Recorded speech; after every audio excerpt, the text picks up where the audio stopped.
நண்பர்கள் அனைவருக்கும் வணக்கம். இன்னைக்கு நம்ம அந்த வீடியோல பேன் கார்டு வைத்திருப்பவர்களுக்கு மிக முக்கியமான அறிவிப்பு ஒன்று வெளியாகி இருக்கு. ஸோ அதை பத்தி தான் இப்ப நம்ம பார்க்க போறோம்.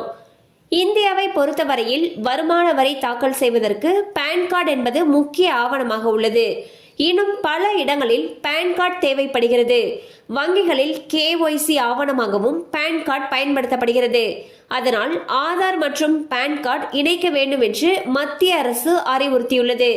அதிக அளவிலான பண பரிவர்த்தனை நடைபெறும் பொழுது பேன் கார்டு கட்டாயமாக்கப்பட்டுள்ளது. எனவே ஒவ்வொருவரும் பேன் கார்டு வைத்திருப்பது அவசியம்.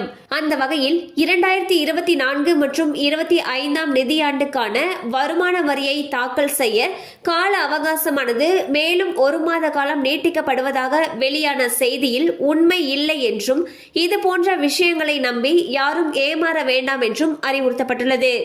வருமான வரி கணக்கை தாக்கல் செய்ய ஜூலை 31 கடைசி நாள் என்பதால் அதன் பிறகு 5000 ரூபாய் அபராதம் செலுத்த வேண்டும் என்றும் தெரிவிக்கப்பட்டுள்ளது. வருமானம் 5 லட்சத்திற்கும் குறைவாக இருந்தால் அபராதம் 1000 ரூபாய் விதிக்கப்படும் எனவும் தெரிவிக்கப்பட்டுள்ளது.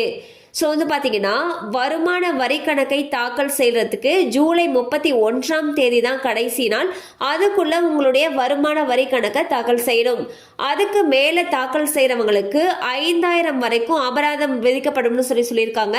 அதுவே உங்களுடைய வருமானமானது 5 லட்சத்திற்கும் குறைவாக இருக்கிற பட்சத்துல 1000 ரூபாய் அபராதம் விதிக்கப்படும் சொல்லியிருக்காங்க.